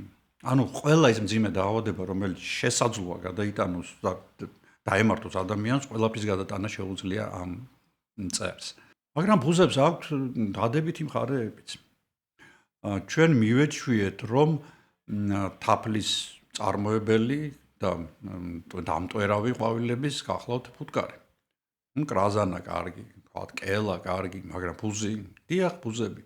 ძალიან ბევრი სასოფლო სამეურნეო მცენარე დღეს არ იარსებობდა, რო არა რამდენიმე ათეული სახეობის სხვადასხვა ბუზი. ჩვეულებრივ კრაზანა, ჩვეულებრივ ფუტკარს, კელას აქვს, რა თქმა უნდა, მკვეთრი შეფერილობა და როგორც წესი მწერები თუ არიან მკვეთრად შეფერილი, ზოგადად ცხოველი თუ მკვეთრადაა შეფერილი, უნდა ვიცოდეთ, რომ იგი ჩვენ გვაფრთხილებს ამ თავის შეფერილობით. მაგრამ ბუზს არც ნესტარი აქვს, მას კპენა არ შეუძლია, მაგრამ მიუხედავად ამისა არის უზარმაზარი ჯგუფი ბუზებისა, რომლებსაც აქვთ ეგრეთ წოდებული გამაფრთხილებელი, მაგრამ მომატყუებელი შეფერილობა. ისინი არ არიან შხამიანები, მაგრამ ბაძავენ კრაზანებს, ფუტკრებსა და კელებს. ამიტომ ძალიან ხშირად ეშინიათ ხოლმე ასეთი. ამ დროს 80% აი ყვავილებზე მჯდომი ასეთნაირად შეღებილი და გაფერადებული მწერებისა არიან ბუზები. რა თქმა უნდა, აკვდებიან ჩვეულებრივი კრაზანები, რომლებიც არც თუ ისე სასიამოვნოა, რომ დაგეტაკონ. როგორც უკვე გითხარით, ძალიან ბევრი სასოფლო სამეურნეო მცენარე ნაყოფი ერდება სწორედ ბუზების მეშვეობით, მაგრამ გახლავთ ერთი მცენარე, რომელიც ბუზების გარეშე საერთოდ არ იარსებებდა. მას იმდენად რთულად მოწყობილი ყვავილი აქვს, რომ მანამდე ვერც კრაზანა ჩადის, ვერც ფუტკარი, ვერც კელა, ვერც ვერანაირი პეპელღას ხორთუმი, მხოლოდ ერთი პატარავესი ზომის ორფრთიანის, იგივე ბუზის ერთ-ერთი სახეობა არსებობს, რომელიც ჩადის ხოლმე აი ამ ყვავილში, სიღრმეში ამოწოვს მის ნექტარს, ამოსვლისას გამოიგანგლება ყვავილის მტვერში და უკვე შემდეგ ყვავილზე როდესაც გადადის, ანაყოფიერებს მას და ამ განაყოფიერებული ყვავილიდან წარმოიქმნება ჩემთვის ყოველ შემთხვევაში უსაყვარლესი პროდუქტი, კაკაოს ნაყოფი. Προσφορად ამ კაკაოსგან შემდეგ დამზადებული შოკოლადი, მილიონნაირი სახეობის და ასევე ჩემთვის საყვარელი კაკაოს სასმელი. და სწორედ ამ ბუზის დამსახურება შოკოლადის ყველა ფილა და ყველა ჭიქა კაკაოსი. ასევე ბუზების ძალიან დიდი ჯგუფი არსებობს, რომლებიც არქტიკაში ბინადრობენ და ასევე მაღალმთიანეთში, სადაც კრაზანები და სხვა მწერები ვერ ძლევენ, ვერც პეპლები ადიან, თქვა ძლიერი ქარების გამო და აქაურ მცენარეებს სწორედ ბუზები ანაყოფიერებენ და დღეს თუ თქვა იგივე არქტიკაში ძალიან ბევრი სახეობის კენკრა არსებობს და უგემრიელესი კენკრებია, რომელიც ჩამოთვლა რო დავიწყოთ დღეს ვერ დავამთავრებ, ყველას მათი გამანაყოფიერებელი არის სწორედ ბუზი. რა თქმა უნდა, მე ოთახის ბუზზე არ მაქვს საუბარი, ხო, როგორც თქვი, ბუზების 160,000 სახეობაა და აი ამ არქტიკაში სწორედ რამდენიმე ასეული სახეობა ბინადრობს, რომლებიც აი ამ კეთილ საქმეს აკეთებენ. და კიდევ ერთი საოცარი კეთილი საქმე, რომელსაც ბუზი ასრულებს. ორგანული ნივთიერებების ერთი აგრეგატული მდგომარეობიდან მეორეში გადაყვანა. ეს გახლავთ ის ალქიმია, რომელსაც ბუზები ორგანულ ნივთიერებებს უტარებენ. ბუზები, რომლებიც ჩვენს გვერდით ბინადრობენ, არიან გახსნილ ორგანიკასთან დაკავშირებული, იქნება ეს თქვა ლპობადი, ხილი, წნადი ხორცი, არ აქვს მნიშვნელობა, ყველგან, სადაც ასეთი რამ არის, იქ აუცილებლად ჩნდება ბუზი, რომელიც ამ პროდუქტებზე, ამ ნივთიერებებზე დებს თავიანთ კვერცხებს. კვერცხიდან როგორც წესი, სწრაფადვე იჩეკება მატლი, რომელსაც აქვს ძალიან საინტერესო ფერმენტები, რომლებიც აი ამ მყარ ქსოვილებს აქცევენ თხევად კონსისტენციის მქონე სუბსტანციად. ბუზების ეს უნარი, რომ მათ დაშალონ ხრწნადი ორგანული ნივთიერებები და აქციონ ისინი ფაქტიურად სასუქად, ამას იყენებენ დასავლეთში. არის ასეთი შავი ლომისებრი ბუზი, Helmetia illucens. აი მისი მატლები მართლა სუპერმენები არიან, სუპერუტილიზატორები, ისინი ძალიან სწრაფად ავლებენ მუსრს ნებისმიერ ორგანიკას, რასაც მიწვდებიან. ეს არის რა თქმა უნდა მკვდარი ორგანიკა. მაგალითად 600 მატლს და ეს გახლავთ ერთი მდედრის მიერ დაყრილი 600 კვერცხიდან გამოჩეკილი მატლი, საშუალოდ მათ შეუძლიათ აი მაგალითად ვირთაგვას რამდენიმე დღეში განადგურება, მთლიანად დაშლა მისი ორგანიზმის და გადაქცევა ნეშომბალად, რომელსაც შეითვისებს მიწა. პლანეტის მასშტაბით ეს ნიშნავს მილიარდობით ტონა გადამუშავებულ მკვდარ ორგანიკას. და ამ ბუზების ინდუსტრიული მოშენება დაიწყეს. რატომ? იმიტომ რომ ბუზი მართალია თვითონ ბუზის მატლი უბრალოდ თვითონ აი ესეთ ბინძურ გარემოში იმყოფება, მაგრამ თვითონ არის სტერილური. მას ფაქტიურად არ ეკარება ის ბაქტერიები, რომლითაც მდიდარი არის ის გარემო, სადაც იგი ცხოვრობს. სამაგიეროდ მისი ორგანიზმი გამოტენილი არის ცხიმით, ძალიან ადვილად მონელებადი ცილებით, ნახშირწყლებიც კი არის მასში.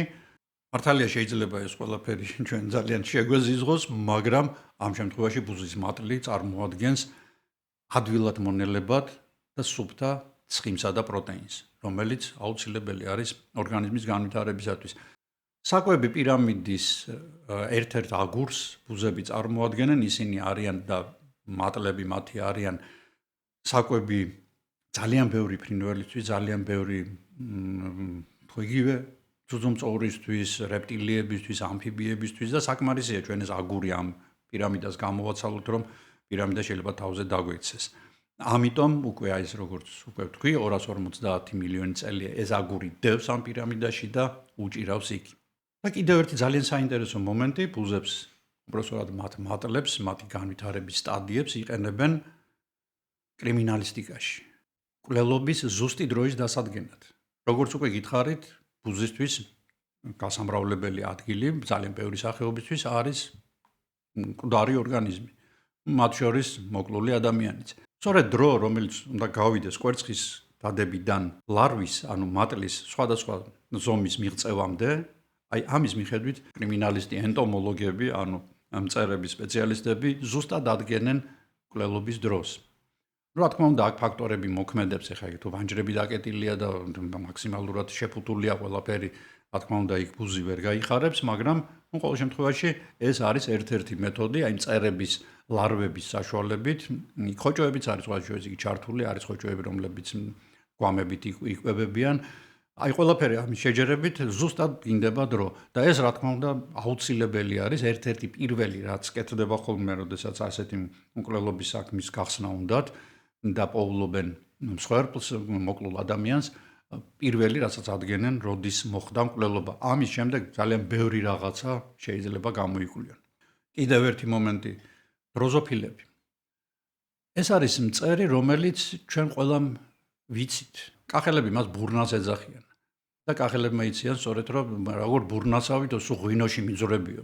ანუ იქ სადაც ღვინო დგება, იქ სადაც მაჭარია, ბურნაც უამრავია, ანუ დროზოფილა.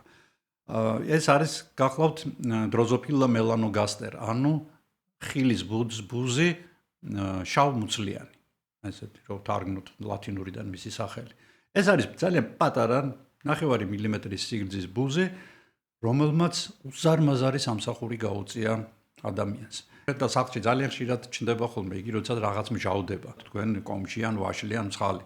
აუცილებლად ისინი ჩნდებიან მომენტალურად, იმიტომ რომ მათ გენიალური და უზადოდ აგებული ყნოსვის ორგანოები აქვთ. მოდიან დებენ კვერცხებს ამ ყველაფერზე და ძალიან სწრაფად იჩეკებიან მათგან ახალი დროზოფილები და სწორედ ეს თვისება მათი გამოიყენეს გენეტიკოსებმა. დროზოფილას ასევე აქვს ძალიან შემცირებული ქრომოსომების რაოდენობა, მაგრამ როგორც მოგეხსენებათ, ნებისმიერ ცოცხალ ორგანიზმს დედამიწის ზურგზე პრინციპში ერთნაირი გენეტიკური აგებულება აქვს. იქ რა თქმა უნდა უზარმაზარი სხვაობები არის, მაგრამ ძირითადი მომენტები მათში ერთნაირია, მაგალითად იგივე მუტაციების დონეები და ასე შემდეგ. და გენეტიკოსებმა და კერძოდ კი თომას მორგანმა, რომელიც გენეტიკის მამად ითვლება, დაადგინა რომ დროზოფილა არის ყველაზე კარგი საკვლევის საგანი გენეტიკოსების. რატომ? იმიტომ რომ მათში მუტაციები მაღალია, მათ აქვს ძალიან ცოტა ქრომოსომები და აქედან გამომდინარე მათი შესწავლა ამ ქრომოსომების ადვილი იქნება და რაც თავარია, ისინი ძალიან სწრაფად მრავლდებიან. ფაქტიურად 10 დღეში ერთი დროზოფილა ახალ თაობას გვაძლევს. იქ თუ ვირთაგვას უნდა ელოდო, თქვა, დიდი ხნის განმავლობაში, კიდევ უფრო სერიოზულ ცხოველებთან თუ გაქვს საქმე, კიდევ უფრო დიდხანს, აქ ყოველ ერთ კვირაში ფაქტიურად შენ იღებ ახალ თაობას და მათზე აწარმოებ დაკვირვებას და 6 ნობელის პრემია არის გაცემული სწორედ დროზოფილების მიერ სხვადასხვა დროზოფილების საშუალებით სხვადასხვა აღმოჩენების გაკეთებაზე და ყველა ეს აღმოჩენა საბოლოოდ წაადგა ადამიანის ჯანმრთელობას, მასში გენეტიკური დარღვევების აღმოჩენას, მარკირებას, კურნალობის მეთოდებს და ასე შემდეგ. კიდევ ერთი საინტერესო ბუზი, რომელიც თავის კვერცხებს დებს ნავთობში. თუ კი სადმე ნავთობის გუბეს იპოვის, დებს იქ. იქიდან იჩეკებიან მატლები და ეს მატლები მართალია ნავთობით არ იკვებებიან. მათ აქვთ სპეციალური დაცვა კანზე, რომელიც მათ იცავს ნავთობის მომაკვდინებელი ზემოქმედებისგან და ისინი იკვებებიან ნავთობში ჩაცვენილი მწერებით. მწერები ზოგადად მწერებს იზიდავს ნავთობი, იმიტომ რომ იგი ჭკვია, შორიდან ჭკვინავს, მწერებს გონიათ რომ ეს წყალია, მიფრინავენ, ვარდებიან და რა თქმა უნდა იღუპებიან და აი ეს მატლი ჭამს ამ მწერებს. საოცრება ის არის, რომ ხა ნავთობი სანამ ადამიანმა არ დაიწყო ნავთობის წარმოება, ძალიან იშვიათად ამოდიოდა მიწის ზედაპირზე. კი ამოდიოდა მაგალითად იგივე ტეხტითაფას ვულკანები, ჩვენ და რო არის ტალახის ვულკანებს რო ეძახიან, ხო? იქ წყალთან და ტალახთან ერთად ნავთობიც ამოდის. მაგრამ ასეთი ადგილები ძალიან ცოტა იყო, იმისათვის იყო ცოტა, რომ ბუზების მთელი ახალი სახეობა გაჩენილიყო, რომელიც მხოლოდ და მხოლოდ ნავთობში გამოზდიდა საკუთარ შვილებს. საიდან გაჩნდა ეს ბუზი, არავინ იცის. ამიტომ მისი გენეტიკა ალბათ შესასწავლია და კიდევ ერთ მისტიკურ ბუზზე უნდა გიამბოთ, მართლაც მისტიკურია. მისტიკურია თუნდაც მისი წარმოშობა, რატომ მიმართა ევოლუციამ ასეთ უცნაურ ხერხს. ახალი ზელანდიის მღვიმეებში, რომელიც საკმაოდ დიდი სიმაღლეებით გამოირჩევა, უზარმაზარი მღვიმეებია, 50-120 მეტრის სიმაღლის გუმბათები აქვთ მათ. ამ გუმბათების ჭერზე ცხოვრობენ არახნოკამპა ლუმინოზა. აი ამ ბუზის ლარვები. მათ ახასიათებთ ბიოლუმინესცენცია, ანუ ბიოლოგიური ნათება. და ის არის დამყარებული უნიკალურ ფერმენტ ლუციფერინზე. ლუციფერინს ამუშავებს ამინომჟავა, თიროზინი და ქსანტურენი და იწვევს მის ნათებას. ლუციფერ, მოგესალმებით ეს ლუციფერი სატანის ერთ-ერთი სახელიც არის, მაგრამ ლუციფერი ნიშნავს სინათლის მომტანსაც და სწორედ აქედან გამომდინარე დაარქვეს ამ ფერმენტს და არა იმის გამო, რომ სატანისტები იყვნენ მისი აღმომჩენები. დაუბრუნდეთ ამ ბუზის მატლს, რომელიც ღვიმის ჭერზეა მოთავსებული, მიმაგრებული. იგი როგორც კი გამოიჩეკება კვერცხიდან, გამოყოფს სპეციალურ სითხეს, ლორწოვან სითხეს, რომელიც რამდენიმე მეტრის სიგრძეზე ეშვება მატლიდან და მას ფაქტიურად იგივე აგებულება აქვს, რაც ოპტიკურ ბოჭკოვან კაბელს. ანუ იგი ატარებს შუქს. თვითონ ამ სიმის, ამ ძაფის გაყოლებაზე, როგორც მარგალიტის მძივები, ასე არის ასხმული პატარ-პატარა წვეთები, წებოვანი წვეთები და გატარებული სინათლე აღიბეჭდება, აირეკლება ამ წვეთებში. მოგეხსენებათ, მწერებს ძალიან უყვართ და აინტერესებთ სიგნალეში სინათლეზე მიფრენა და სწორედ ამას იყენებენ ეს ეშმაკი მატლები. თავიანთი ლუციფერინის გამოყენებით. წერს გონია რომ რაღაც ანათებს მიფრინდება აი ამ მარგალიტის ბურთთან და ეწებება მას. როგორც კი მატლი დააფიქსირებს რომ რაღაცა დაიჭირა, ამოწევს ამ ძაფს, მიირთმევს წერს და კვლავ ჩამოუშვებს. ფაქტიურად ეს არის ანკესი, რომელიც ანათებს და რომელთაც მატლი იჭერს მწერებს. რატომ ვახსენე რომ ევოლუცია ხშირად ძალიან უცნაურად იქცევა და ამ უცნაურობების მილიონი მაგალითი არსებობს. თითქოს ბუნება გვეთამაშება და რაღაც გამოცანებს გვესვრის ხოლმე.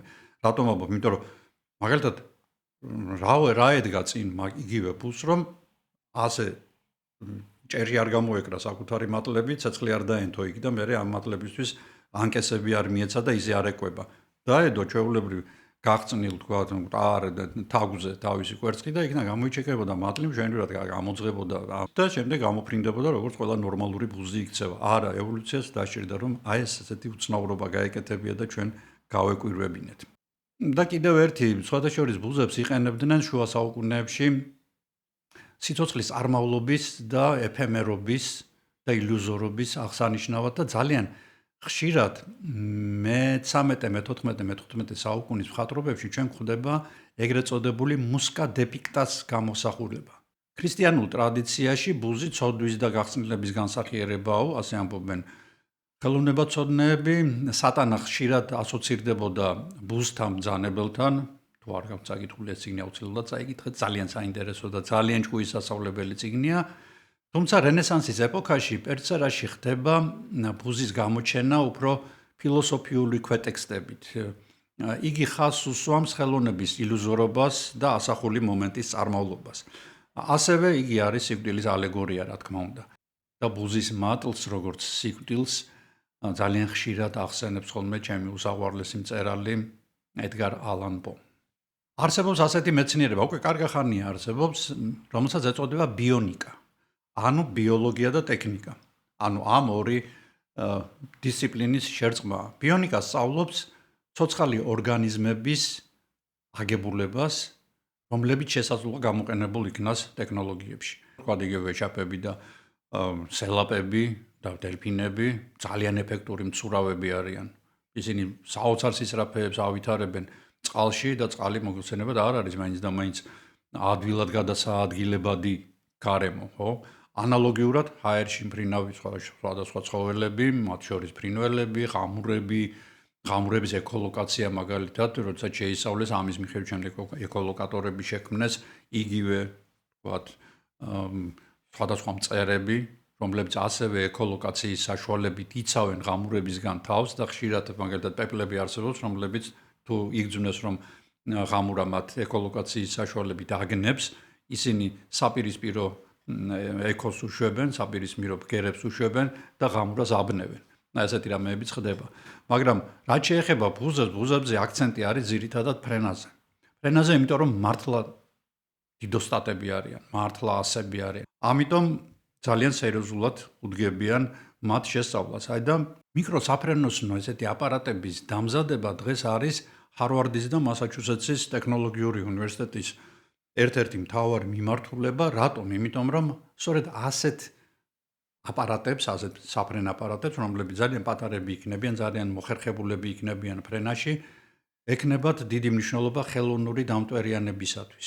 მაგალითად, იგივე გრინჰაუსებში, ანუ სათბურებში, იქ სადაც თქვა წერი ვერ შეფრინდება, ან თქვა ის პერიოდი არ არის ზამთარი ან ცივი პერიოდია, იქ გაუშვებენ ამ ფრინავ ობიექტს. დღეს გვეცინება, მაგრამ ასე გვეცინებოდა, თქვა იგივე 10 წლის წინ, რომ ჩვენ შეგვეძლო ტელეფონის საშუალებით 4K ვიდეოს გადაღება, ან თქვა იგივე დრონების საშუალებით ომის მოგება ფაქტიურად, ხო?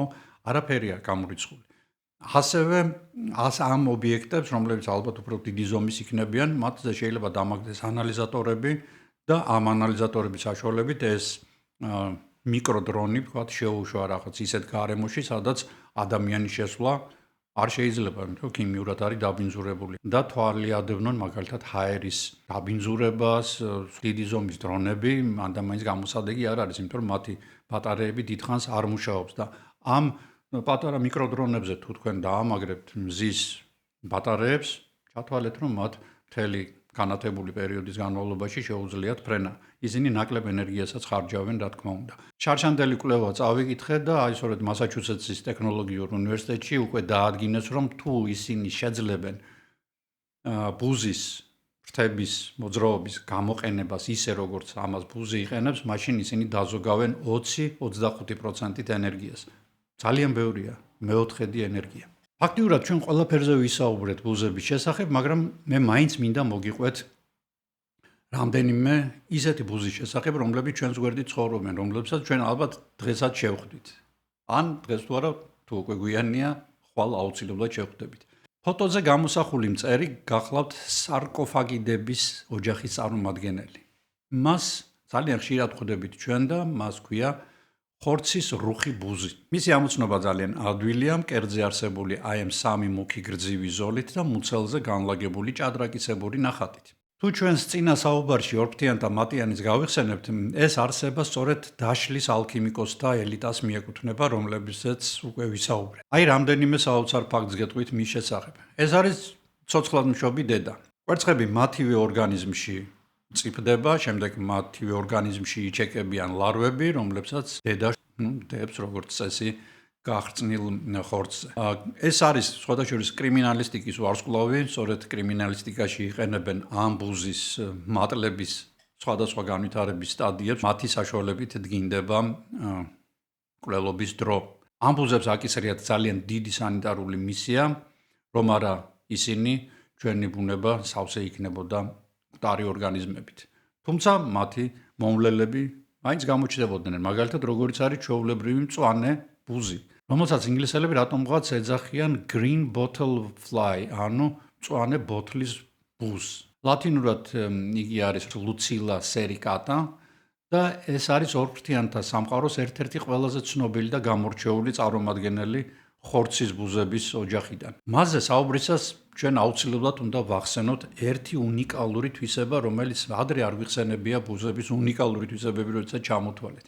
Lucilla sericata ცნობილი გახდა მე-19 საუკუნეში. გერმანელმა ქირურგებმა უცნაური კანონზომიერება დაადგინეს. ჭრილობაში იქ, სადაც ბუზმა კვერცხების დადება და მატლების გამოჩეკვა მოასწრო, ანთებითი პროცესი არ ვითარდებოდა და პირიქით ჭრილობა 3-4 უფრო სწრაფად ხორცდებოდა, ვიდრე ჩვეულებრივი. და აი თანამედროვე მედიცინამ აღიარა, რომ მართლაც ასეა და გამოიგო არსებობს ასეთი ტერმინი MDT, ანუ მატლებით თერაპია.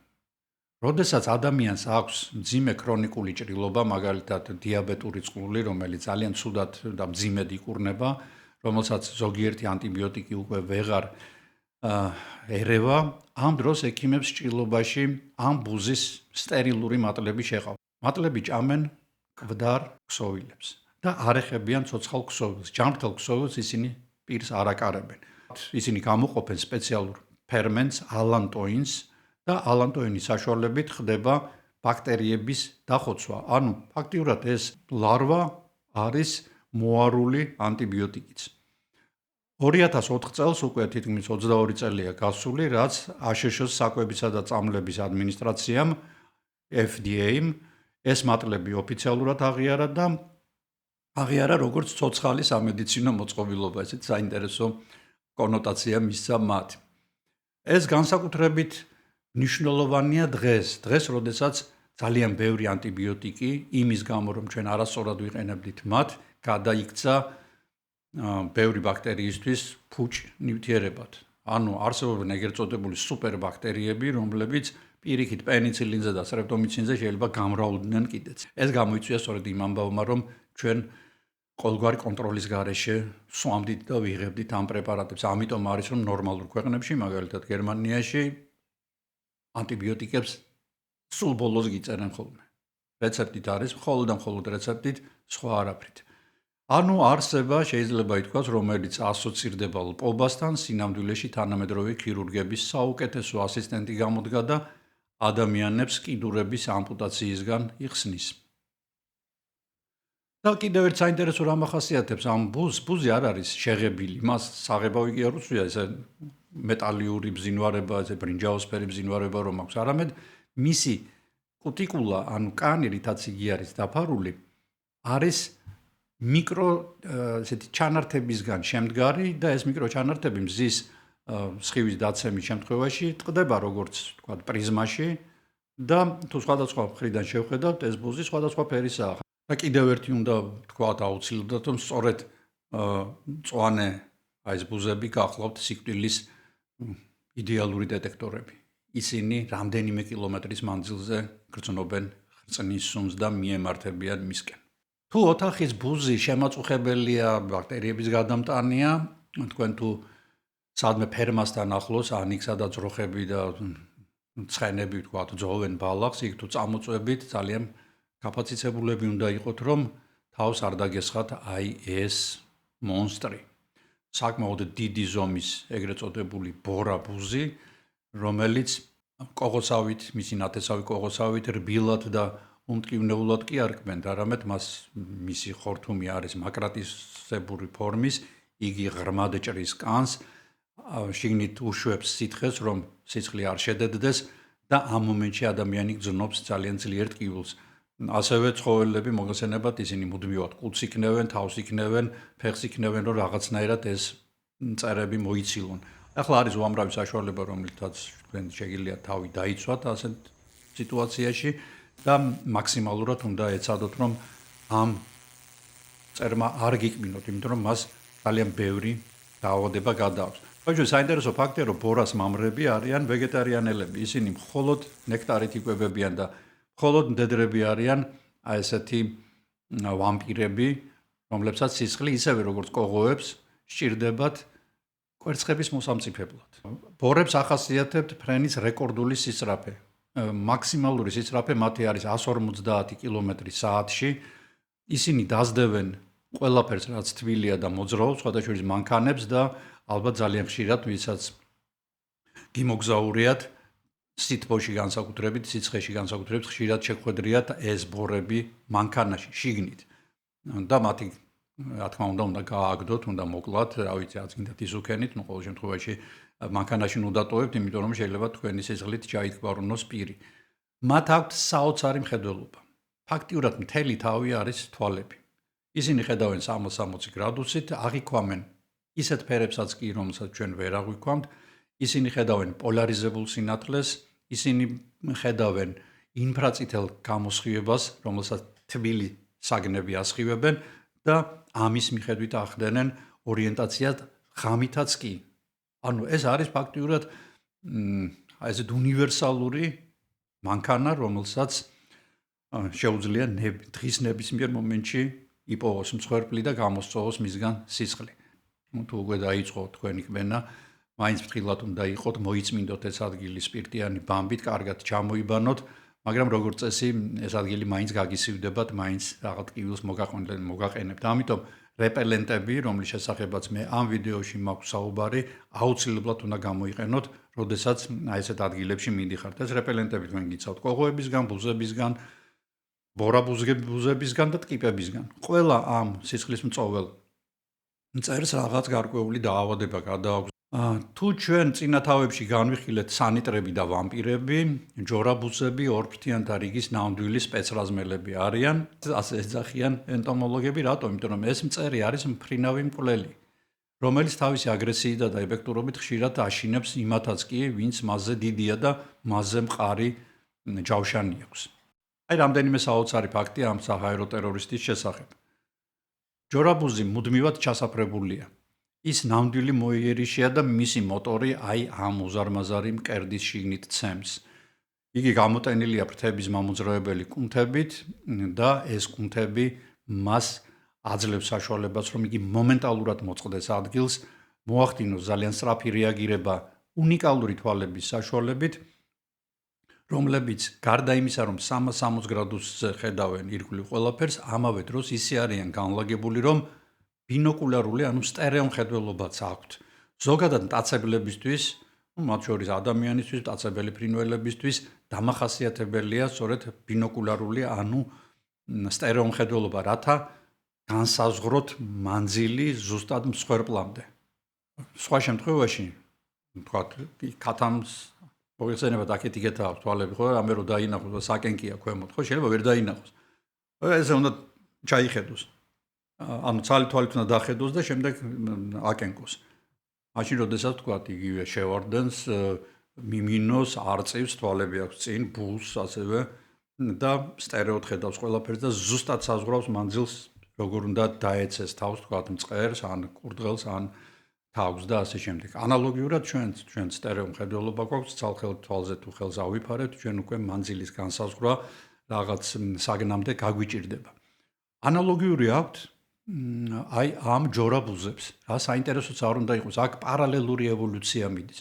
რა თქმა უნდა, პირველები მათ გაუჩნდათ ალბათ, ან რომელიღაცა დინოზავრებს, რომლებიც ასევე მტაცებლებს, ზოგიერთ მტაცებელს ჰქონდა ესეთი ბინოკულარული მხედველობა, მაგრამ ყოველ შემთხვევაში ჩვენ განსხვავებული ჯგუფები ვართ, აბსოლუტურად ხერხემლიანები და მწერები და ეს არის სწორედ ევოლუციის პარალელურობა, ანუ როდესაც ორ სრულიად განსხვავებულ ორგანიზმს უჩნდება თითქმის ერთნაირი ორგანო. ან ერთნაირი ორგანოთა სისტემები, მაგალითად იხტიოზავრი, რომელიც იყო რეპტილია, ვთქვათ, დელფინი, რომელიც არის ძუძუმწოვარი და ზვიგენი, რომელიც არის თევზი, მათ თითქმის ერთნაირი ფორმა აქვს, იმიტომ რომ ევოლუციამ ასე გადაწყვიტა, რომ ეს საუკეთესო ფორმა არის წყალში გადაადგილებისთვის. რაც შეება ჯორაბუზი, იგი ნებისმიერ მფრინავ მწერს იჭერს, რაც არ უნდა მყარი ჯავშანი კონდეს მას მაგალითად ხოჭოს მყარი ჯავშანი აქვს საკმაოდ მომენტალურად ხრեց მის კანს და შიგნით უშვებს ჯოჯოხეთუ ნაზავს შხამის და კუჭის წვენის. ძალიან სწრაფად ამ მწერის ორგანოები იშლება, გადაიქცევა სითხედ, წარმოიდგინეთ რა სიძლიერის ფერმენტებია და ჯორაბუზი უბრალოდ ამოწოვს ამ სითხეს და ცარიელ ქიტინოვან საფარველს გადააგდებს. მას ასევე აქვს საკმაოდ საინტერესო ულვაშები. ამ ულვაშების საშუალებით იგი იცავს თავს და თვალებს პირველ რიგში, როდესაც თავს ესხმის ნესტრიან მწერებს. იგი ჩამოიფარებს თვალებზე აი ამ ულვაშებს და თავისუფლად უმკლავდება შემდეგ საშიშ მწერს. ადამიანს რაც შეეხება, ისინი ადამიანს თავს არ ესხმიან, იმიტომ რომ ისინი სისხლით არ იკვებებიან, მაგრამ შეიძლება ადამიანმა უბრალოდ დაიჭიროს იგი ხელით და არ გირჩევთ ამის გაკეთებას, იმიტომ რომ იგი მომენტალურად გიკმენთ და მისი ნაკბენი და მისი შხამი იმდენად ძლიერია, ადამიანს არ კლავს, არაფერს არ უშვება თუ ალერგიული არ არის, მაგრამ ფუტკარზე და კრაზანაზე გაცილებით ძლიერი ტკივილი აქვს. აი, მე ერთხელ მიკბინა მან, ასეთი შეცდომა მომივიდა და რო გითხრათ, აი 10 ბალიანი შკალა რო ავიღოთ, ტკივილების ალბათ სადღაც 8-ზე გაქაჭა. თუ ვთქვათ ფუტკარმა, რომელსაც ასევე ნაკბენი აქვს ჩემთვის, კრაზანას, რომელსაც ნაკბენი აქვს, ასევე სკოლოპენდრას, ყაზახეთის უდაბნოში ეს არის მრავალფეხა, საკმაოდ დიდი ზომის და საკმაოდ ძლიერი შხამი აქვს. აი სკოლოპენდრას ალბათ იყო 7, ფუტკრების და კრაზანების ალბათ სადღაცა 5, ხოლო ჯორაბუზის 8 არტყამდა, ანუ საკმაოდ ძლიერი ტკივილი იყო. ოესტრის კავკაზიკუს და ზოგადად ოესტრისის გვარის ბუზები. ეს გახლავთ ალბათ საშინელებათა ფილმის პერსონაჟები. რატომ? იმიტომ რომ მათ უწოდებდნენ ასევე ცხვრის ბორას, ცხვირხახის ბორას. ახლა მოემზადეთ საშინელებათა ფილმის სიუჟეტისთვის. ეს ბუზი როგორ მრავლდება? იგი იწყებს ფრენას ცხურის სახესთან ახლოს. რაღაც მომენტს მოძებნის და ძლიერი ჭავლით გამოისვრის აი ამ მატლებს და შეაშხაპუნებს ცხურის ცხვირში. მწვარი იწყებს ცემინებას და მატლები თქვა 100 წალი მატლი თუ მოხვდა, იქედან ალბათ 1-80 წალი უკან გამოვარდება, მაგრამ ის რომელიც გადარჩება მოეკიდება აი ამ კაუჭების საშუალებით ლორწოვანს, შევა ცხვირის სიღრმეში, აქედან გადადის შუბლის სიღრუეში და აქ იდებს ბინას. იგი აქ იზრდება იმის ხარჯზე, რომ ჭამს შუბლის აი ამ სიღრუის ლორწოვანს. რა თქმა უნდა, ამ დროს იწყება ანთებითი პროცესი ცხვირის შუბლის წილში. ცხვარი იწყებს დასუსტებას, იგი იწყებს ერთ ადგილას ზოგჯერ ტრიალს, ესეც ამით არის გამოწვეული და როგორც წესი, თუ არ ჩაერია ვეტერინარი, ცხვარი იღუპება. ანალოგიური რამ შეიძლება დაემართოს ადამიანს, მე მქონდა ამის შემთხვევა არ მქონია საბედნიეროდ, მაგრამ არალის ზღვაზე, სადაც ჩვენ დავდიოდით ექსპედიციაში, ერთ-ერთი ექსპედიციის დროს ჩვენთან ახლოს გაჩერდა აკლემების რემა, თუ ჯგუფი, რა ვიცი როგორ ქვია, შინაური აკლემები იყო და იქედან მოვიდა წყემსი და გვითხრა რომ ფრთხილად იყავითო, თუ ბუზი დაინახეთ, რომელიც თქვენს სახესთან ახლოს დაფრინავს და გაჩერებულია, აუცილებლად სათვალე გაიკეთეთ ან ცხვირპირზე ხელი აიფარეთ. რატომ? იმიტომ რომ სწორედ ეს სნაიპერი, ეს მომაკვდინებელი სნაიპერი ბუზის მატარებლები იყვნენ ეს აკლემები. ანუ მათგან შეიძლება მოსული იყვნენ ისინი და ამ კაცმა პატიოსნად გაგვაფრთხილა და რა თქმა უნდა ყველა ბუზის გაფრენაზე, სათვალე ისედაც გვეკეთა ამ სიცხეში და მზის თაკარამზეში, მაგრამ ყველა ბუზის გაფრენაზე პირზე და თვალებზე ხელს ვიფარებდით, რომ ვაი და ეს საშინელება არ დაგვმართნოდა. გადავრჩით. თუ სოფელში ხართ, ცხვრის ფარასთან ახლოს და ასეთი რამ შეამჩნიეთ, აუცილებლად გაფრთხილდით, აუცილებლად აი ისე მოიქეცით, როგორც ჩვენ ვიქცეოდით, ანუ აიფარეთ თვალებზე და ცხვირპირზე ხელი. არის ერთი ბუზი, რომელმაც აფრიკის ველური ბუნება გადაარჩინა. როგორ? იგი მუსრს ავლებდა ევროპელებს. არა მხოლოდ ევროპელებს, აფრიკელებსაც და ამის გამო იმ ადგილებში, სადაც ეს ბუზი ბინადრობდა, როგორც წესი ადამიანები არ ცხოვრობდნენ. ეს გახლავთ ძილის დაავადების გამომწვევი, იგივე ტრიპანოსომოზის გამომწვევი ბუზი ცეცე. იგი არ არის მაინც და მაინც რაღაც დიდი იმით გამორჩეული, რა ბუზი ცეცები ალბათ ყველას გაუგია და რაღაც გონია რაღაცა მონსტრი. არა, ჩვეულებრივი ბუზია, რომელსაც უბრალოდ სხვადასხვა ჩლიქოსნებიდან ადამიანზე გადმოაქვს ტრიპანოსომა. ტრიპანოსომა ეს გახლავთ ერთუჯრედიანი ცოცხალი ორგანიზმი, რომელიც იწვევს ეგრეთ წოდებულ ძილის დაავადებას. ტრიპანოსომები გარკვეული პერიოდის განმავლობაში ადამიანის სისხლში ცირკულირებენ, შემდეგ ისინი ადგილს პოულობენ თავის ტვინში, იწყება თავის ტვინის გარსის ანთება, რომელიც გამოიხატება ჯერ გონების დაბინდვაში, შემდეგ ადამიანს ერევა ძილისა და სიფხიზლის ციკლები. მიუხედავად იმისა, რომ ძილის დაავადება გვქვია, ზოგიერთ შემთხვევაში იგი იწვევს კატასტროფულ უძილობას, ადამიანს არ ძინავს დღეების განმავლობაში და შემდეგ галлюცინაციები ეწყება ამის ფონზე, ან პირიქით ლეთარგიულ ძილს ეძლევა იგი. დღეს ეს დაავადება იკურნება, მართალია მძიმედ მიმდინარეობს, მაგრამ უკვე სიკვდილის საშიშროება აღარ არსებობს. თუ არ იმკურნალე, რა თქმა უნდა, იგი კლავს. ბუზი ცეცე, რატომ თქვი, რომ დაიცვა აფრიკა და მისი ველური ბუნება განადგურებისგან, იმიტომ რომ ადამიანებს არ ქონდათ არანაირი სურვილი ისეთ ადგილას მისულიყვნენ და ის ადგილები გამოეკვლიათ, სადაც ბუზი ცეცე იყო და ბუზი ცეცე იყო ყველგან, სადაც დიდი რაოდენობით ჩლიქოსნები მოძრაობდნენ. მაგალითად ანტილოპა, გნუ, სხვადასხვა ანტილოპები და ასევე ზებრები. აი ეგ ძალიან საინტერესო მომენტია. ბუზი ცეცე ერჩის ყველას და ყველაფერს, რასაც თბილისის სისხლი აქვს. სხვაჯერ ფრინველებსაც კი და ერთადერთი ცხოველი არის დედამიწის ზურგზე, რომელსაც იგი არ ეკარება, ეს არის ზებრა. ბევრი იფიქრეს მეცნიერებმა, დღემდე არ არის დადგენილი, მაგრამ ეს ერთ-ერთი ვარაუდია ის, რომ ერთადერთი ცხოველია ზებრა, რომელსაც შავი და თეთრი ზოლების მონაცვლეობა აქვს და როგორც ჩანსო, მისი ნავიგაცია, აი როგორც კომპასი რო გაფუჭდება ხოლმე, აი ესე არისო არეულიო, ესე იგი ვერ ხვდება ის თეთრზე უნდა დაჯდეს, შავზე უნდა დაჯდეს და ანებებს თავს, იმიტომ რომ სხვა ცხოველებიც ბლომად არის, რომლებსაც ასეთი უბედური შეფერილობა არ აქვთ და იმადზე აღარ იტკიებენ თავს და იმ ცხოველებზეც ხდებიან და იწვევენ როგორც გითხარით ეს საკმაოდ ძიმე დაავადებას. აზიის სამხრეთში და აფრიკის ჩრდილოეთში გავრცელებული არის ვოლფარტის ბუზი, რომელიც ძალიან წააგავს რუხ ხორცის ბუზს. ზრდასრული ფორმა იკვებება ნექტრით სხვათა შორის, მაგრამ მისი მატლები სახლობენ ცოცხალ ქსოვილებზე, კუნთებზე, კანზე.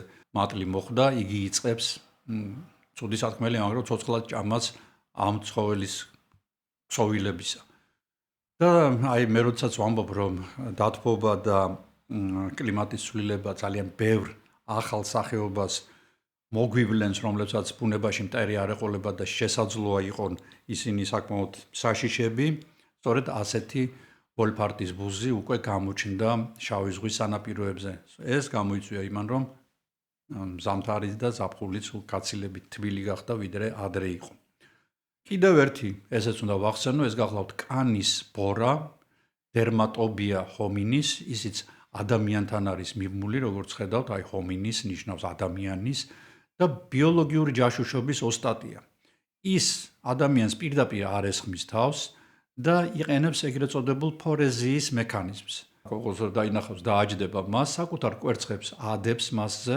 შემდეგ ეს კოღო მოფრინავს ადამიანთან, კბენს მას და პარალელურად ეს კვერცხები ცვივა ადამიანის კანზე. აქ ადამიანის სითბოს როგორც კი დააფიქსირებს კვერცხი, მისგან იჩეკება მატლი. იგი ხვრეტს კანს და ჩადის ჩვენს კანში სიღრმეში და შემდეგ მისი იქიდან ამოღება მხოლოდ ქირურგიული წესით თუ შეიძლება რა თქმა უნდა იმ ადგილას ეს მწერი იწვევს ანთებით პროცესებს. მოკლედ ასეთი იყო ბუზების შესახებ დიდი ისტორია, რა თქმა უნდა ჩვენ უნდა შევაჯამოთ იგი და ამ მიმოხილვის დასრულებისას ჩვენ კვლავ რა თქმა უნდა საწყისებს უბრუნდებით იმ წყნარ ბზუილს, რომელიც მთელი ცხოვრება თან მოგდევს. ჩვენ ვნახეთ ბუზი როგორც უდიდესი პალეონტოლოგიური რელიკვია, რომელმაც უამრავ კატასტროფებს გაუძლო, რასაც ხვევმა ვერ გაუძლეს. ჩვენ გავიცანით იგი როგორც ანატომიური შედევრი, რომელიც ფიზიკის კანონებს ატყუებს ხოლმე შიგადაშიგ. ასევე გავიცანით როგორც სანიტარი, რომლის გარეშე სიცოცხლე საკუთარ ნარჩენებშივე გაიგუდებოდა და როგორც მუზა, რომელმაც დნმ-ის საიდუმლოებები გადაგვიშალა. თუ შეიძლება ითქვას, ბუზის ტრაგედია იმაში მდგომარეობს, რომ იგი ძალიან პატარაა იმისათვის, რომ ვიღაცამ რაღაც პატივი სცეს, ან მასზე ყურადღება გაამახვილოს. ჩვეულებრივ ადამიანებზე მაქვს საუბარი, არა დიფტეროლოგებზე, ანუ მეცნიერებზე, რომლებიც დიფტერებს, ანუ ორფრთიანებს, ანუ ბუზებს სწავლობენ. შესაძლოა დიფტერების სარგებლობა იმაშიც მდგომარეობს, რომ ჩვენ ისინი თავმდაბლობას გვასწავლიან. გვასწავლიან, რომ ჩვენ სამყაროში თავარი არ ვართ, რომ არსებობენ კიდევ თუნდაც პატარა ზომის მწერები, რომლებსაც შეუძლიათ ჩვენი ცხოვრება განაგონ. ის გადაისროლონ ბნელ ფსკრულში, ან პირიქით ამოიყვანონ იქედან. მე არ ვიცი რა ელის ადამიანის მოდგმას, იქნება იგი მანამ სანამ ზე იარსებებს, თუ მანამდე ამოიწყვიტავს საკუთარ თავს, თუ ევოლუცია ისე წავა, რომ ადამიანის ადგილი დედამიწაზე აღარ იქნება, მაგრამ ერთი კი ვიცი, რომ ამდენ კატასტროფას გადარჩენილი ბუზები კვლავ გააგრძელებენ არსებობას და ისინი იქნებიან ერთ-ერთნი იმ ცოცხალი ორგანიზმებიდან, რომლებიც დახვდებიან აქ ჩამოსულ უცხო პლანეტელებს. მე კი დღეს ამით მინდა დავასრულო ჩვენი საკმაოდ გრძელი, არ ვიცი რამდენად გაუძელით ამ ვიდეოს, იმიტომ რომ ზოგიერთი მომენტი იყო ისეთი, რომ ალბათ ბევრმა შეწყვიტა ყურება, მაგრამ მაინც მე მინდოდა მეჩვენებია თქვენთვის იმ ერთი ჩვეულებრივი, მაგრამ ამავე დროს უნიკალური ცოცხალი ორგანიზმის ცხოვრება, მისი უცნაურობები და დამეინტერესებინა პირველ რიგში ჩვენი მომავალი თაობა, რომ მათ შეისწავლონ კარგად ეს მწერები. დიდი მადლობა ყველას, ვინც ბოლომდე უყურეთ. მე დიდი ხნით არ გემშვიდობებით, მალე დაგიბრუნდებით, არ მოიწყინოთ. ნახვამდის.